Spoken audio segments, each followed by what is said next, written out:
Hello everybody, Bangabandhu চেতনাকে যারা বিশ্বাস করে তাদের প্রতি আমার অসম্ভব শ্রদ্ধা এবং ভালোবাসা। যে বিষয়টি নিয়ে কথা বলবো সেটি হচ্ছে যে সরকারের স্বরাষ্ট্র উপদেষ্টা এম শাখাওয়াত হোসেনকে তার পদ থেকে আসলে সরিয়ে দেওয়ার জন্য কিন্তু বাংলাদেশ ন্যাশনাল পার্টি বিএনপি কিন্তু কাল আন্দোলন করেছে এবং মিছিল করেছে, রাজপথে নেমেছে।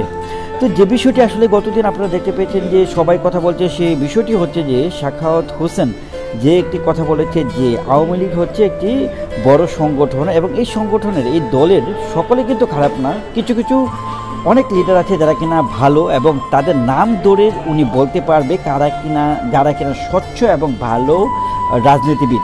এই বিষয়টি আসলে গায়ে লেগেছে অনেকেরই এবং তারা কিন্তু আন্দোলনে নেমেছে। শুধু এটি বলেনি, তার সাথে আরও কিছু ব্যাপার কথা বলেছে। সে বলেছে যে আওয়ামী লীগ এখনও আসলে বহিষ্কার হয়ে যায়নি, এখনও তারা ব্যান হয়নি। সো ব্যান মানে বহিষ্কার না হওয়া পর্যন্ত দল কিন্তু আবার নতুন করে গঠন করতে পারে, তারা কিন্তু আবার সংগঠিত হতে পারে। এখানে কিন্তু আইনি কোনো জটিলতা নাই যতক্ষণ পর্যন্ত তারা ব্যান করা না হবে। সো এই বিষয়টি সে উল্লেখ করার পর থেকে নানা দিকে নানা গুঞ্জন, মানুষের মধ্যে একটি মন কষাকষির ব্যাপার যে আমরা দেশ স্বাধীন করেছি কি আওয়ামী লীগকে আবার দেখার জন্য, এই ধরনের নানাভাবে আসলে কমেন্টস করছে। সো যে বিষয়টি ইম্পর্টেন্ট সেটি হচ্ছে যে মানুষগুলো আসলে বঙ্গবন্ধুর চেতনাকে এবং বঙ্গবন্ধুর চেতনা বলতে আপনারা যদি খেয়াল করে দেখেন, বঙ্গবন্ধুর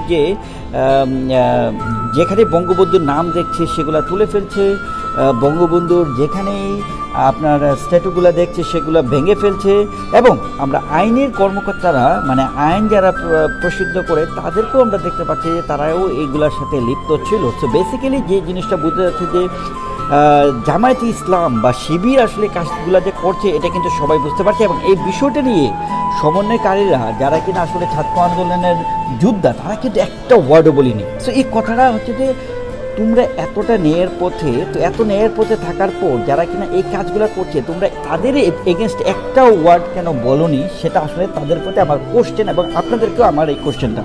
যদি প্রধানমন্ত্রী শেখ হাসিনাকে তাদের ভালো না লাগে, তার নেতৃত্বকে ভালো না লাগে, সেটা ডিফারেন্ট ইস্যু, বাট কেন বঙ্গবন্ধু শেখ মুজিবুর রহমানের জাতির পিতার যে এই সাথে যে এই ধরনের অবমাননা এবং তার বাড়িতে আগুন দেওয়া, মিউজিয়ামে আগুন দেওয়া, তো এই বিষয়টাকে তারা কোনোভাবেই কিন্তু প্রক্ষেপ করছে না এবং কোনোভাবেই প্রটেস্ট করেনি। নট এ সিঙ্গেল ওয়ার্ড তাদের কাছ থেকে কিন্তু আমরা শুনতে পেরেছি। সো এইভাবে কিন্তু বোঝা যায় যে সমন্বয়কারী বা ছাত্র যে লিডারগুলো তারা কিন্তু আসলে বঙ্গবন্ধুর চেতনায় বিশ্বাসী নয়, তারা আসলে বিশ্বাসী কিসে বিশ্বাসী যদি দেখতে পারেন যে প্রধানমন্ত্রী স্টেপ ডাউন করার পরে যেভাবে আসলে চারদিকে দাঙ্গা, হামলা এবং স্পেশালি বঙ্গবন্ধুর যেখানে নাম দেখছে সেগুলাই তুলে ফেলছে।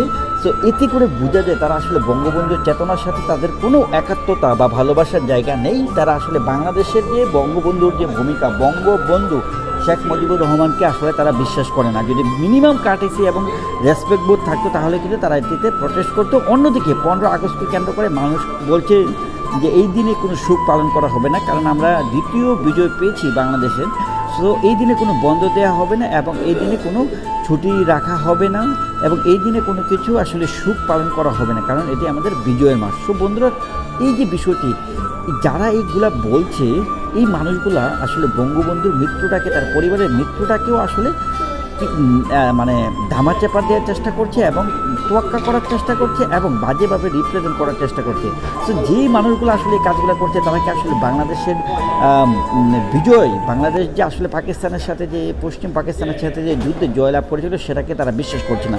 এতে করে বুঝতে পারছেন যে তাদের আসলে ব্লাডটা কিসে, তারা আসলে বাংলাদেশের চেতনায় আসলে বিশ্বাসী নয়, তারা বিশ্বাসী হচ্ছে পশ্চিম পাকিস্তানের যে চেতনায় সে ব্লাডটাকে তারা ধারণ করছে। সো বুঝতেই পারছেন আসলে কোনটাকে ইঙ্গিত করছে আমি। সো বন্ধুরা, আপনাদের ওপিনিয়নটি জানতে চাচ্ছি ডক্টর স্বরাষ্ট্র উপদেষ্টা ডক্টর এম শাখাওয়াত হোসেনকে আপনি কিভাবে বলবেন এই বিষয়টি অবশ্যই কমেন্টস করে জানাবেন। Thank you so much.